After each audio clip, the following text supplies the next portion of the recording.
Yeah, hi everyone. I welcome you back.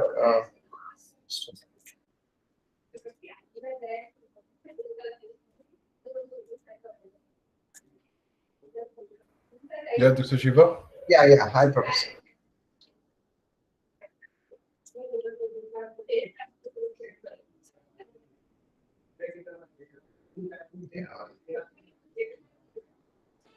Yeah, hi everyone. Welcome you back to again to the lecture 2 on this particular GIAN course. Lecture will be on protection microgrids by Professor Saad McKelvey. Handing out to Professor Saad McKelvey to deliver the lecture. Professor, you can take.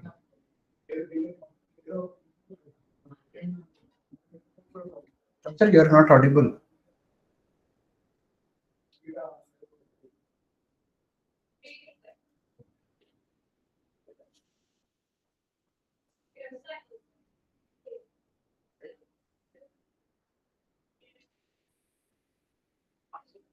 Professor Saad? Yeah.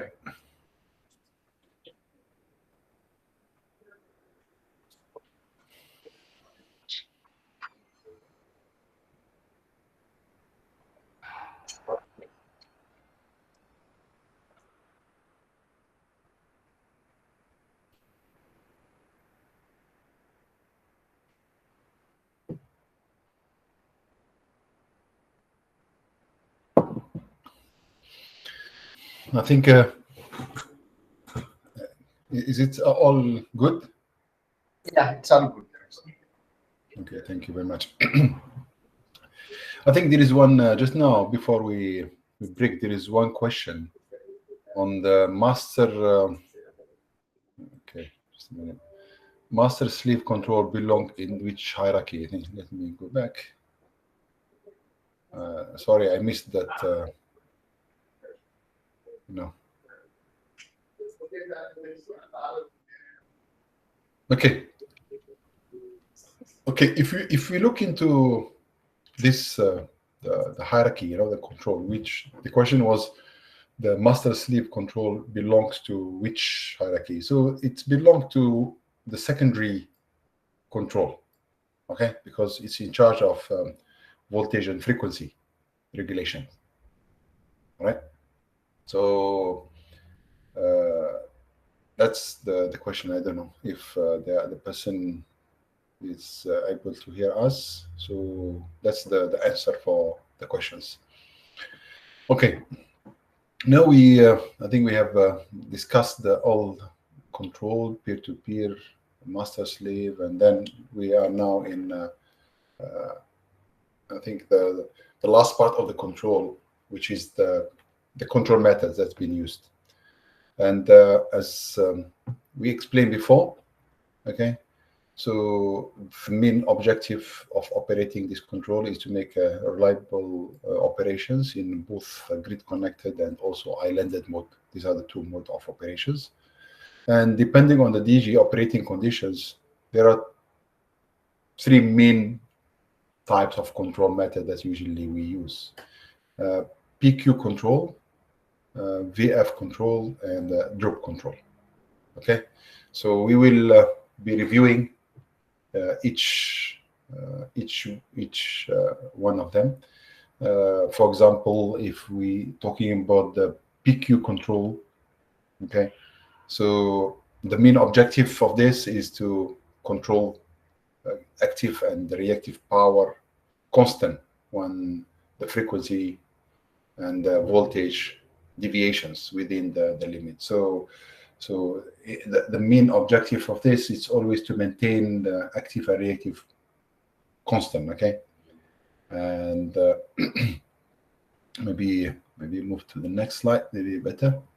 So the PQ control, like I mentioned just now, is to keep the microsource active and reactive power always constant when the frequency and the voltage deviations is within the limits, because the frequency and the voltage, you always have a limit, for example, 50 plus 0.5 to 49.5, within that range.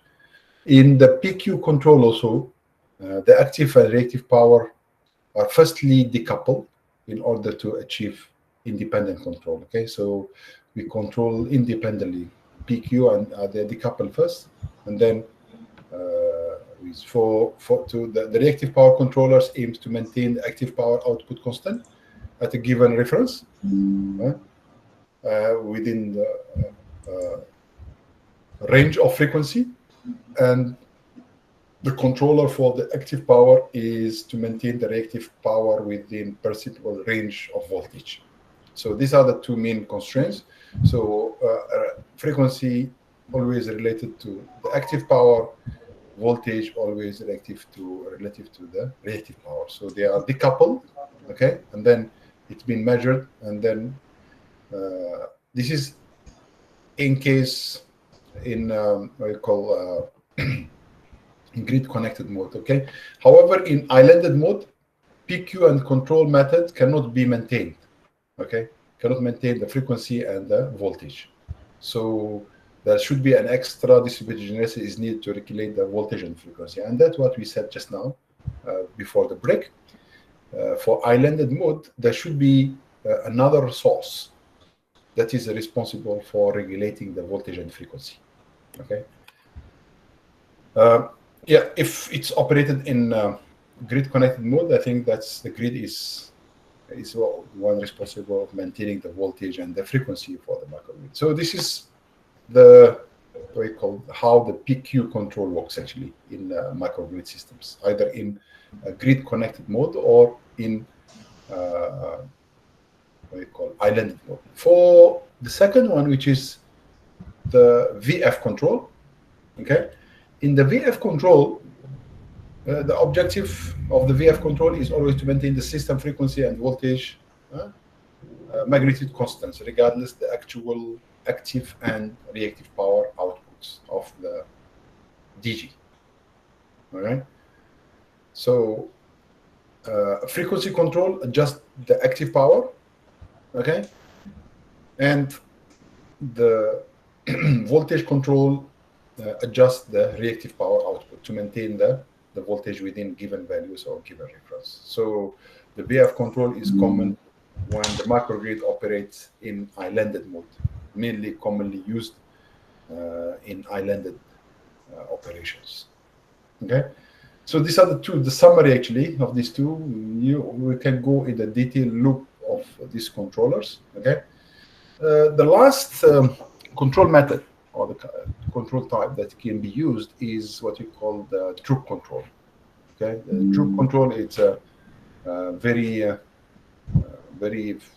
commonly used and widely used, and has been used for many years so far, and also reported in the literature. Many papers has been published on this. Different methods has been to be used.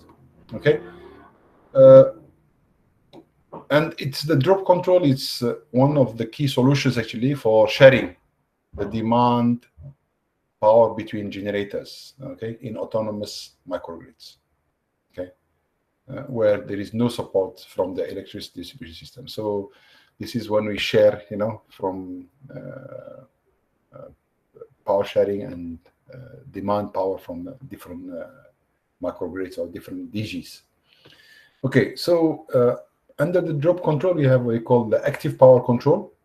Okay, the active power control, and in this drop control, the first one is to keep the load keeps changing. As we know, the load is changing all the time, so the generators will change their power output based on the frequency deviation. So this is the key what we call equations, or the key formula of the drop control. So the load, when the load changes, automatically will lead to their power output based on the frequency deviation. So, and it can be described by this formula, or maybe from this graph, which is much easier. So here we have the power, okay, and here we have the frequency. Okay. So for example, when there is a power change, okay, there is a power change here, okay, so what that leads, okay, and or there is the frequency change. So, and this can be actually formulated in this formula, which is delta P, P2 minus P1 equal to SP, which is the slope of the curve, this here, times F1 minus F2. So this is the formula that actually we use always in the drop control for, this is active power and frequency. And the same goes to, maybe before going to this one, the same goes for the voltage control. Okay, for the voltage control is also the same.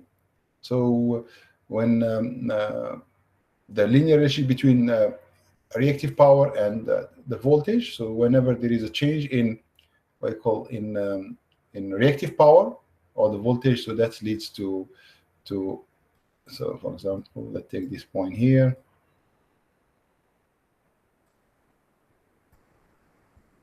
For example, this is Q2 here. Okay, so yeah, or yeah, maybe we can put this is Q1 and this is Q2 here. So Q2 minus Q1 times the slope V1 minus V2. Okay, so this is the basic formula for the what you call for the droop control. So there are two main formulas. One is related to the active power, okay, change with to the frequency. Another one is related to the active reactive power and the voltage. So if we look into the block diagram, you know how this drop control is being implemented or can be implemented, or I call it conventional, you know, because there are many modified and improved control techniques.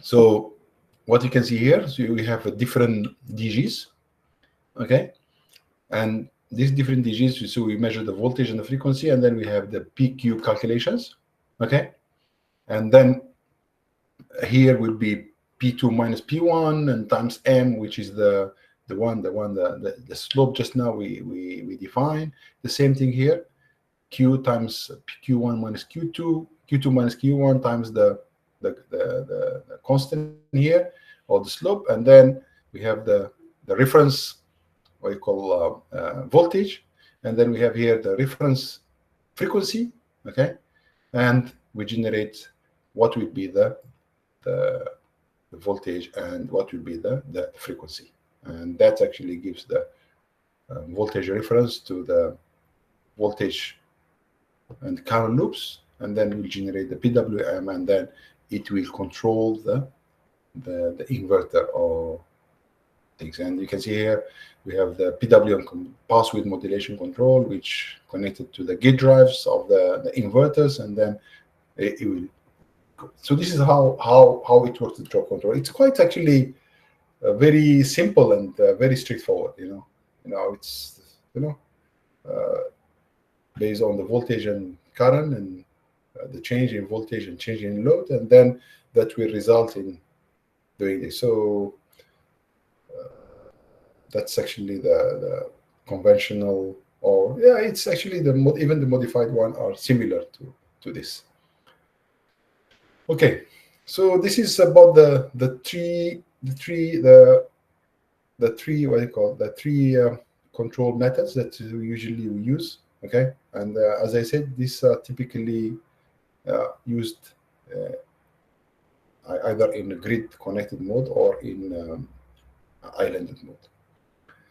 Okay, all right. So the second part of the discussion actually will be on the need for protection of microgrid. You know, what do we need, you know, in the protection, you know? So because the grid, the microgrid can be operated in two modes. So there in grid connected mode, the fault current of a higher magnitude, you know. So because it's a grid, you know, the fault current can be very high, you know. So, and that's actually one of the questions yesterday or the day before yesterday on the grid fault, you know. So one is grid connected. So unfortunately, we need to consider the grid fault. It's quite high. So it will be like 10 to 50 times the load current, okay, from the in order for the active conventional or protection device. So on contrary, in the standalone mode, okay, the microgrid fault current is about 5 times of the full load current, So we're talking about 10 times or more ratio, in 2 modes. And that's actually make it a bit challenging. So to what level we are going to size these protection devices, okay? So to avoid communication failure, okay, adaptive protection schemes or alternate means are needed, okay, to cope up with those issues. So protection system design for microgrid pose significant challenge due to the bidirectional issues. So we have bidirectional power flow, okay, from the DG, as well as what you call lower current levels due to the inverter connected to the grid. So these are some of the challenges that we face in the protection of the microgrid. The first one, as I mentioned before, the short circuit current level. It's quite significant, especially in the grid connected mode. Okay, false tripping. Okay, so sometimes we face this I call case where we have false tripping. We will discuss all of this. What does means each one of them. Then blindness of protection, and then automatic reclosioning and synchronized reclosioning, because when you have the disconnect from the grid and then you want to reconnect, that actually causes what you call problems. Reach of independence relays, bidirectional. Yeah, this is an issue, which is bidirectional power flow, and some systematic tripping, single phase power, okay, insertion. So let's look into the first one, which is the short circuit current. Okay, so if we look into this diagram, we can see here what you can see. We have the DG current, and then we have the grid current, and then it's a total current, which is, for example, the fault here. So in AC, this is an AC microgrid. The short faults are approximately 10 times or more than the rated current due to the large fault current. Okay. However, in DC grid system, DC microgrid systems, the fault current are restricted by the converter because it's a DC. So they are normally less than the threshold values. Okay. So the issue for this short circuit current, especially in grid AC microgrids and with the grid connected. In the islanded mode, the fault current is 5 times greater only. So that, like we mentioned before, than the threshold, as the DR only contribute to it, because here in islanded mode, so there's no grid here. So the only thing is the DG, what I call contribution. Okay. Okay. So as a result, okay, the fault level in the grid connected modes operation is larger. Okay. So I think that's what we mentioned just now. The other issue is on microgrids protection is the false tripping of the feeders. Okay. May occur, for example, due to the failure of PCC, the point of common coupling, okay, device. Okay, so whether the fault is on the utility side or on the microgrid side. So this may result in increased cost due to more operation of the PCC, okay, and decreasing its lifetime, because and increasing maintenance costs. That will be so. Moreover, fault trips can result in microgrid exposure to power quality problems. Okay, so this is one of the issues. That's sometimes we have a false tripping due to different reasons, different part of the circuit, and may lead to loss of revenues. So, and the other one, which is the blinding, what you call, of protection. Okay, so maybe I think someone need to mute, if possible, please, because there is echo. Okay, so blinding of protection. Okay, where if you look into here, we have transformers, we have the relays, and then we have the distributed generators, and the fault happens here. So the feeder here in impedance determines the pickup current, okay, and greater than the feeder rated current. So this is another, and this is called the relay operating zone with respect to the feeder impedance changes is known as what we call the blindness protection. Also, sometimes we call the not allowed due to the transients, the reclosure operations of particular radial distribution systems, clear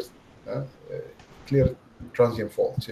So sometimes we may have a fault which actually it's not really a fault, but that leads to the DG still to provide the fault current. And this is it's referred as prohibition or automatic reclosing of the contact. The unsynchronized reclosures. Okay, so this is another issue when we want to reconnect to the grid.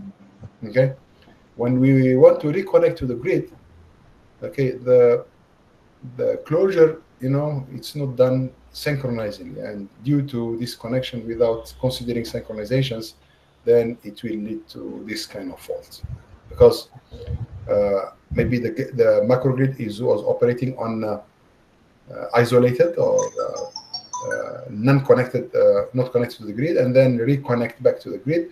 And during that reconnections, it's not done, it's not synchronized, and that actually can lead to these issues. Okay, I think one of the also major issue or major problems is the bidirectional power flow. Okay, so bidirectional power flow is in the feeder of microgrid is one of the major challenge in case of DG, integrated. So there is a possibility of power flows in reverse direction.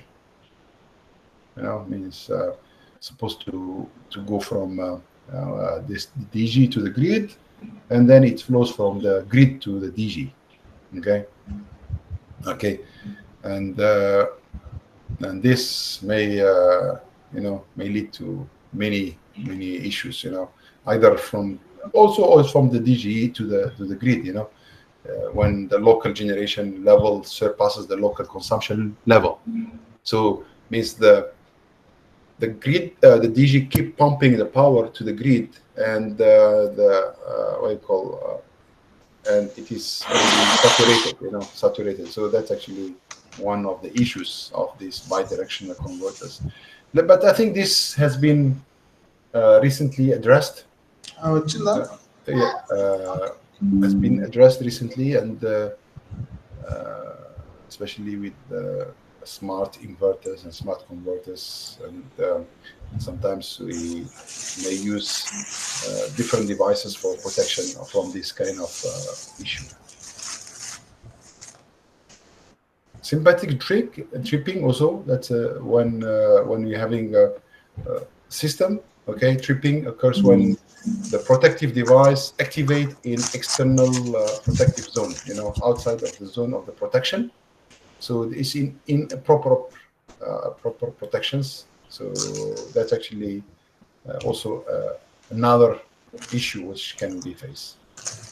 So these are all the challenges we have seen. It's related to EC microgrids, So we have quite a number of challenges, but as I said, most of them have been already dealt with. For example, the short circuit current level.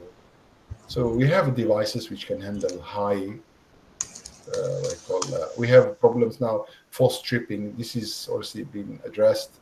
Bidirectional power conversions control techniques has also been addressed.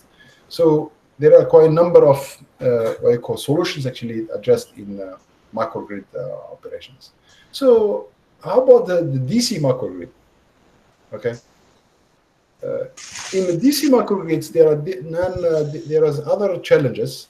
Okay, some of them may be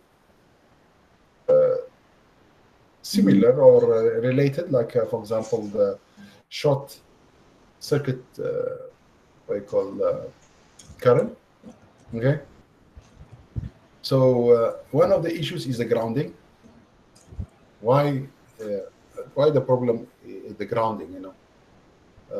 Because the grounding is, we have a distributed generators. Each one have its own grounding. Okay. So this is one issue. So we have different sources, PV, we have wind, we have different groundings. So this is one of the issue. Fault current direction, okay, because here it's a DC. So that actually makes a lot of difference compared to AC. So we have a non-zero crossing because it's a DC, so the detection becoming a challenge. So we don't have a zero crossing here. Okay. Also, there is a high sensitivity of inverters to fault current. Okay, so this is also an issue where inverters, usually are very sensitive to fault currents. Means they can trip anytime. So small current increases or above certain limits, then they trip, and that may result in frequent tripping. So, but this can be adjusted. We can adjust actually what will be the limits of the fault current. Also, sometimes it's the wrong use of AC breakers in DC microgrids. Okay, so this is an issue. So that's actually that's why I think I mentioned before that for DC systems, we need to use DC cables, we need to use DC fuse, we need to use DC circuit breakers, DC switches, DC connectors, everything. So, but mixing sometimes, this using not the right device can lead to this kind of. And then I think we have explained the change in short circuit current, and difficult to coordinate between over current release. So that's actually one of the issues that we face in when we're having in DC microgrids. Okay, this is the tool for. Let's look into what I call the dynamic faults current magnitude. So, like we said, it's an issue because sometimes it goes 5 times, sometimes it goes 10 times, it goes up to 50 times. And there are different fault types. It's either line to line or line to ground. Okay, and it can the fixed setting of this relays, which is for particular fault conditions, create maloperations. Sometimes if you set it too low or too high. Okay, so that can lead to what you call setting these overcurrent relays. And the overcurrent in a DC microgrid suffers from dynamic fault current due to the interlinking with the AC utility. So this is because we have two systems connected to each other. One is AC, another one is DC. Okay, so under fault situations, so this is AC grid effectively changes the short circuit level. So this is one of the challenges actually that's being faced when we're having two systems are connected to each other. Okay, the remote operation of DC microgrids in autonomous mode has a different fault level, same like AC microgrid. So when it is operated on a autonomous or islanded mode, it has different fault levels. When it is in a grid mode connection, it has different fault levels. Okay, so the converters are primarily entrust the fault current to their safety. So always try to means setting in terms of protection of all the switches and all the control boards that is connected to the inverters. So in terms of bidirectional fault current, DC microgrids are interfaced or connected to the AC through a bidirectional converter. So this is the the issue here, because when you have a DC microgrid and then we have an AC grid, so in between there is a bidirectional converter that allows the both directional to flow. So the location of the DGs is also exhibit the fault current from both directions, from DC and AC. So the changes is also promote bidirectional faults, which is, we undermine the non-directional relay operation. So that's actually one of the issues. To enhance this, so the direction features must be incorporated into the protection of the design, so this is all related to the bidirectional converter, that actually fault can go from AC to DC, from DC to AC to the AC side. Okay. So in terms of the dynamic current due to constant power load, okay, so the load and the converters installed at the load end with the closed loop control, we have as a constant power load, or we call it the CPL. Okay, so under the fault condition, voltage decreases very fast. Okay, constant power loads draw massive current, to maintain the power constants, which accelerate the fault currents. So under a standalone mode of operation of DC microgrid, constant power loads elevate the voltage and current oscillations. Okay, so try to maintain, try to withdraw constant power for as much as possible. Okay, and then the last one, it's the effects of grounding. Okay, so I thought not the last, I think before the last, So effects of grounding configurations decisively influence the faults, like I said before, especially for DC microgrids. So the fault current magnitude is profoundly affected. The grounding. So proper configuration of grounding is very essential, especially in designing DC protection systems. All right, so this is grounding. I think there's also for this also there is some standards that we have to follow, especially for grounding, and then how it has to be done in DC microgrids. I think we also mentioned before on the zero crossing. Okay, so in absence of neutral zero crossing, so DC, fault current is big obstacle, as it does not contain natural zero crossing. Okay, so fuses can be implemented to chop the fault current for a low impedance. So this is one of the major issues. So the transient over voltage is also the hindrance to fuse operation. Okay, so this is another issues. Also, in the DC microgrids, there is less virtual inertia, and because all of them are DC. Okay, so this DC interleaved microgrid suffer from virtual power instability and oscillations due to the AC side disturbance, which causes some momentary faults on the DC side. Okay, so what to do to protect this? DC, how to do the protections? Okay, so DC protections is mainly two types. Okay, unit and non-unit type protections. Okay, for the unit protections scheme, okay, specifically implemented to protect from fixed zone of the DC microgrid and used to protect the DC bus, converters, energy storage systems, devices, loads, and so on.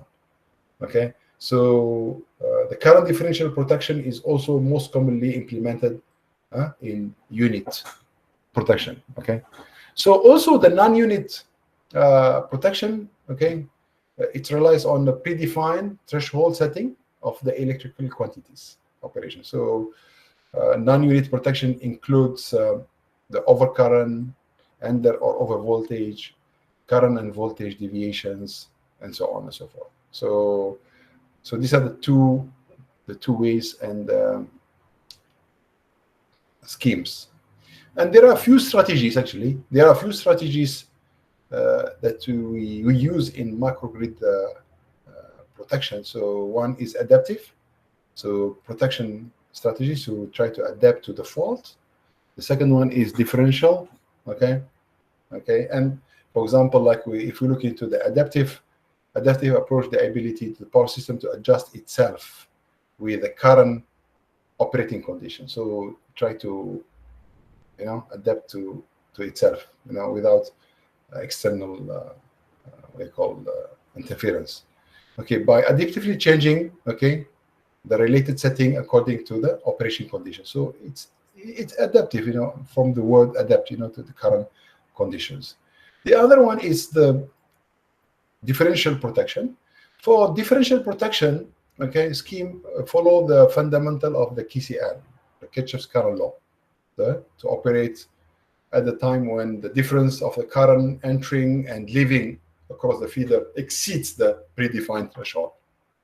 Okay, so this is the basic principle. So it's independent. It has an independent effect, of the short circuit level. So DG integration, DI over DT parameters variations, and also quite important. The other strategy, which is we call it distance protection.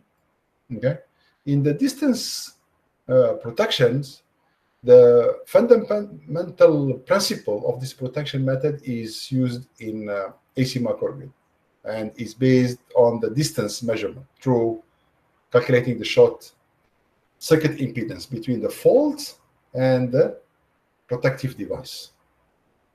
Okay, and most of the time this is preferred in transmission lines. We want to know the location of the faults. So this is usually for it's heavily used in like I said just now, in transmission lines. Also, we have another method, which is single processing or based protection strategy. Okay, so in this we use wavelet, transformers based protection, or the transformers, the S transformers based protections, or what we call these different methods, actually, schemes that can be used. Okay, and then I think the last intelligence, before the last one, intelligent techniques, also protections. So this is using AI or advanced techniques, so applied in designing the protection scheme, for the power system due to error. They are quite successful, and they are quite actually good in terms of providing fast response and reducing the error. And also, one thing about this AI is they're able to adaptive learning. So they will learn from previous scenarios, and also they can make decision faster. And that's actually what we require, especially in the microgrid systems or in power systems, is the response time, and also the reduction of error and adaptivity. Adaptivity is a key issue here. Okay, GIAN is one of the most prominent techniques that is being used in fault classifications and detection. Okay, because there are two things here. One is the classification of the fault, and then the detection. So because you can detect the fault and then you classify it later, that's also possible. So, but this is very important. So to know the techniques that is being used. Also, we have the last one. I think this is the overcurrent based protection. Okay, so in overcurrent propagation, we use to protect distribution lines of electrical grid integrated to the DAR. Okay, so the relays are used. Okay, such as schemes could be directional, operating in front of events, or non-directional. Okay, And these are some of the devices actually that used for protections. Either it's in an AC microgrid or it's in a DC microgrid. So there are fuses, switches, circuit breakers, sprinklers, and then, for example, in AC microgrids, we have fault current limiters and other devices that can be used into this.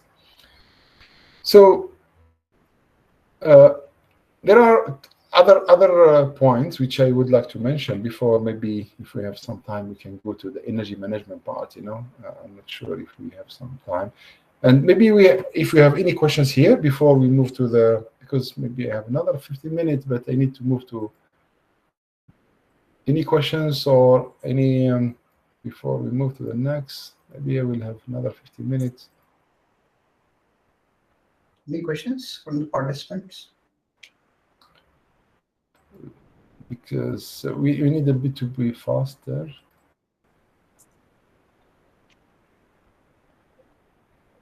No, this one.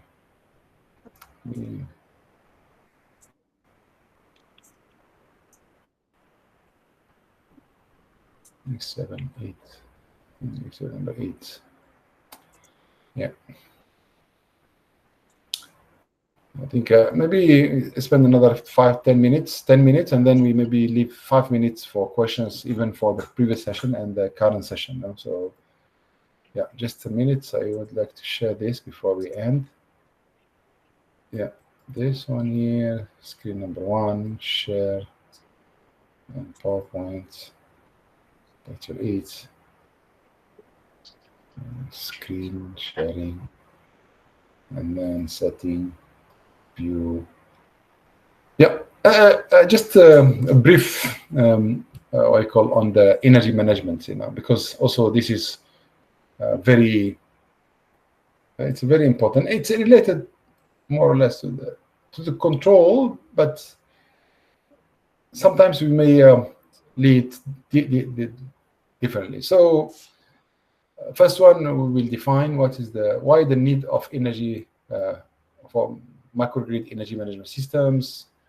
You can see here centralized and decentralized. This is related to this energy management. So the international and different techniques that's used in the what I call energy management system. So what is the definition of this energy management? So the International Electromechanical Commissions in standard IEC 61970, okay, which relate to energy management systems applied application program. Okay, so it's defined as a computer system or comprised software platforms providing basic support services and a set of applications providing the functionality needed for effective operation of electrical generations and transmissions facilities, so that assures adequate security and energy supply at minimum cost. So this is actually definitions of the energy management, and this is energy management does not it exists in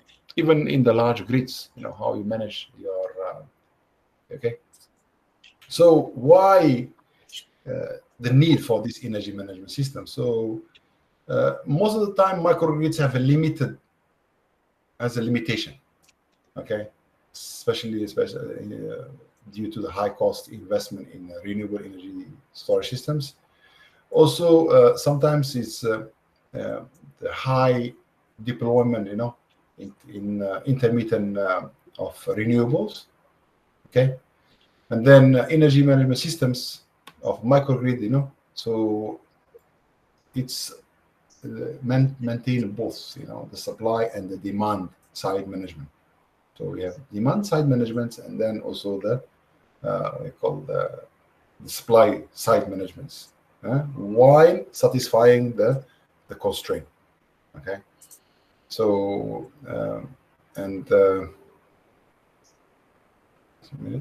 so energy management provide the many benefits from generation dispatch to energy saving, reactive power support, frequency regulations, which we have covered actually in the control part. As I said, there is an overlap. Okay, a lot of overlap between the control. So these are some of the needs why why this. So we always, when we design the microgrid systems, we have a set of objectives, and then also we have a set of constraints, okay, that's we want to fulfill. Okay, so for most of the time, for example, we concerned about the operation and the cost of the storage system. We want it to be as small as possible. Levelized cost of renewable energy resources, operational and maintenance of cost of what we call the grids, energy transition, battery degradations, outage interruption costs, demand response time, what we call incentive, sorry, demand response incentive, losses, costs, load shedding, and the greenhouse emissions. So we have a multiple objectives, So and also we operate within constraints. I think some of them we already explained, which is, for example, reactive power support.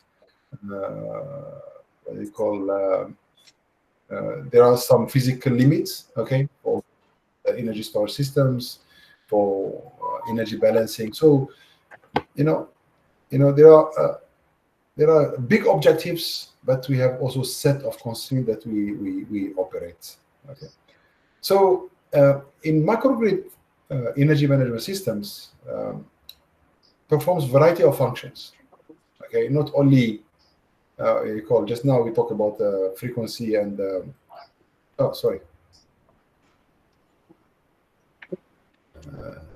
Can you? Okay, so for example, monitoring, okay, analyzing, forecasting, power generation of the AR, load consumption, energy market price, and meteorological factors. So we can see actually it performs a lot of more than what the control within the microgrid do. Okay, so we have like renewable energy sources, we have storage, we have DR, we have EVs, we have grid, we have weather forecast, and this data, okay, and then we do the data analysis and then forecasting, optimization based on the energy market, and then real-time control, and so on and so forth. So this is what we call energy management. Energy management is not only controlling the frequency and the voltage, but taking external factors that affect the performance or how this control will be performed or be implemented. So that's just want you to understand the difference between the control of microgrids and the energy management of microgrids. Okay, sir. Sir. Yes, sir. Yeah, sir. The screen has not yet shared. Ah, really? Yeah, it was somewhat problem. How about now? It is not yet. Not yet, sir. How about now? No. Please go back again to share, sir. Have the. Is this happens after I switch or? Maybe after you have switched. Oh, sorry, because I switched to a new. So you didn't see any share.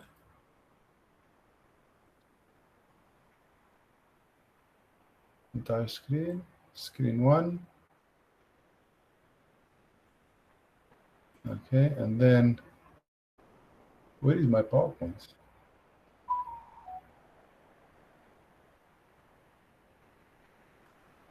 I don't know. Are you seeing?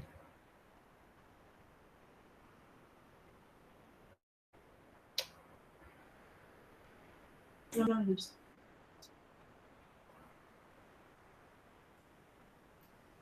you can share it, sir, again. Yeah, okay. Share entire screen number one, share, and then put the PowerPoint, and then put it on the slideshow, and then display setting, view. Yeah, it's fine. It is fine. So have you seen this one before? Yeah, we have seen this one. Okay, good. So that's actually the main difference, because we want to show you the difference between the control of microgrid, which is what you have seen before, and the energy management in microgrid. So energy management is more, what you call, okay. So I'm not going to go into these details.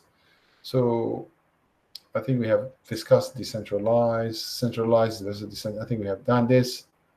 So the different types of energy management used in microgrid. So there are quite a number of them. So energy management based on classical techniques used, based on meta heuristics like PSO, all these techniques, approaches, based on artificial intelligence techniques like the AI, ANN, and other techniques, based on stochastic and robust programming approaches, based on predictive control. Also, this is also another area where predictive just a minute. Predictive control techniques, means based on history, we can do the predictive.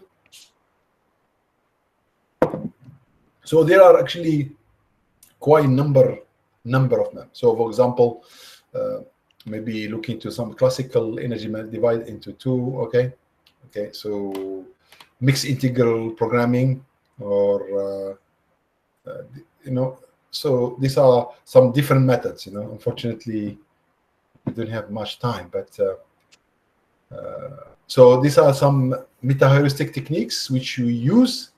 And this is actually, like I mentioned before, these are some of the areas of research which PhD students can work or whatever, But for example, genetic particle PSO, DE, ant colony, so many fireflies, and these are all reported in the literature. And this is the applications, the methods, and how they've been applied or being used, in different applications.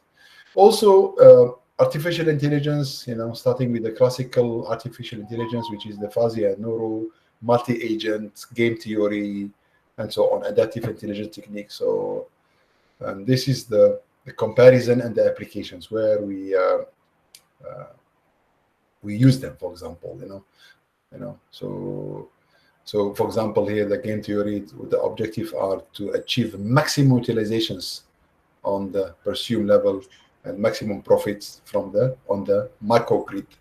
Okay, so different techniques they perform better in with it. So also programming approach, we have also quite a number of methods that can be used, and this is the comparison. Anyway, I will share this maybe if some of you are interested, and also the references you can. This is based on the predictive control, as I said before. Predictive means you're predicting what's coming, based on the history, based on the previous challenges. Okay, and and I think maybe we need to stop and give at least, because another 3 minutes only left. So maybe we can stop, maybe give some time for questions or comments.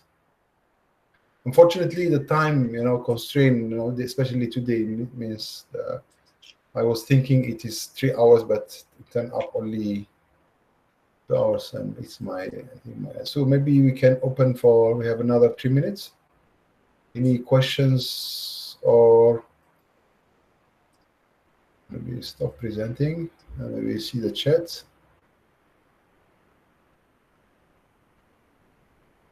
This energy management control is a offline study, is it? Sorry?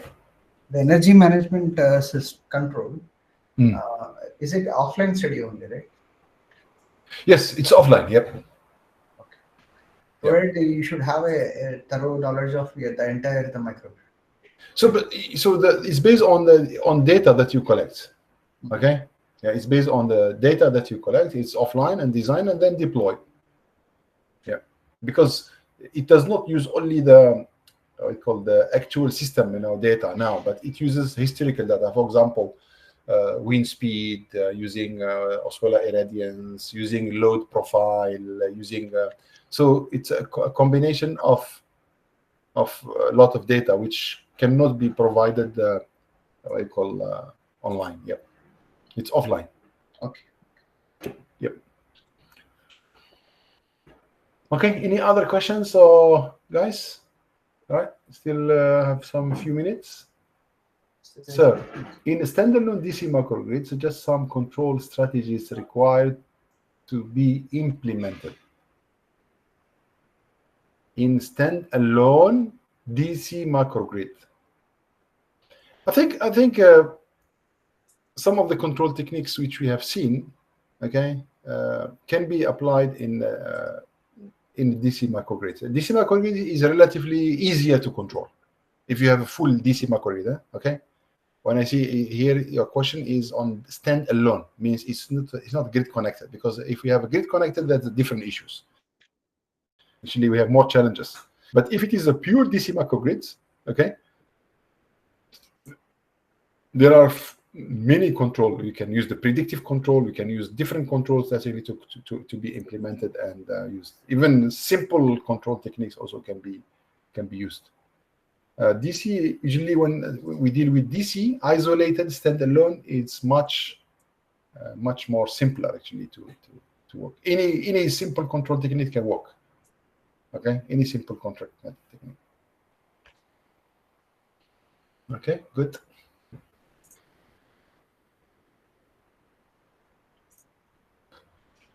All right. Okay. In an installed 5 kilowatt grid connected PV in an organization, what the analysis further can be carried out for research? In an installed 5 grid connected PV systems in an organization, what analysis? Yeah, if you have a grid connected systems, so what are, if I understand the question correctly, what research can be carried out, for research, right? I think so. That Dr. Siva, is that the question, right? Yeah. Yeah, it means what? So if you have a grid connected PV system, 5 kilowatt, I think we have few research can be done, especially if you have a weather station. So you have the data, means you collect the radiance and you collect the temperature and the wind. So you can do forecasting for this 5 kilowatt grid connected. So you have the power also that injected to the grid, and then you can test your system actually. Does it predict the amount of power generated or not? So this is one which can be as easily done. The second one is you can study the degradation, how your system degrades. For example, after a few years, okay, few years, what happened? Okay, after a few years, what happened? Means the degradation, in terms of efficiency of the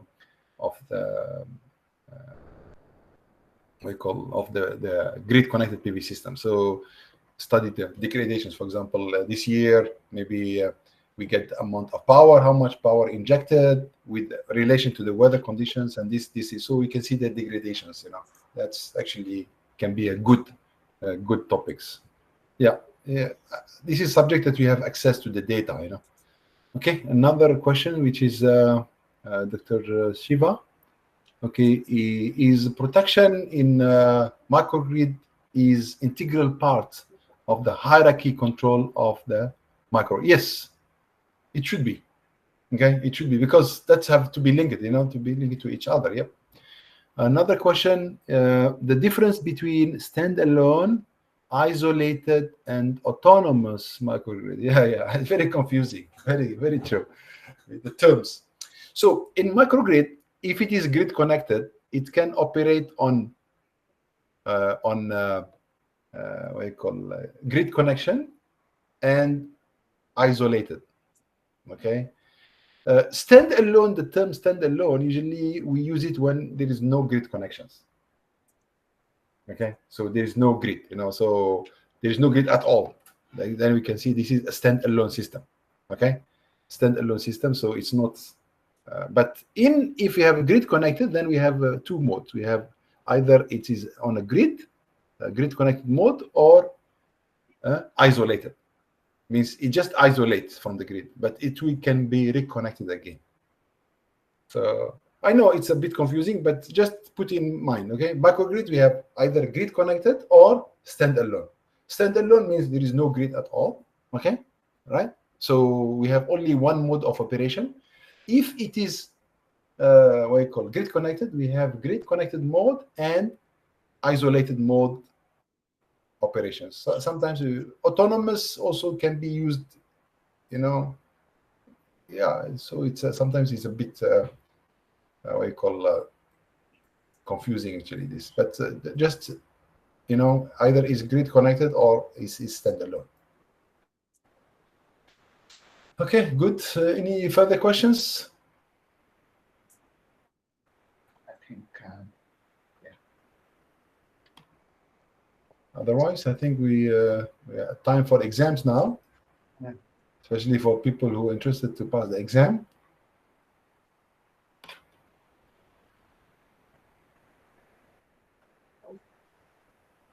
I hope that everyone benefits something from it. So please, Dr. Shiva. So Yeah, what you can do?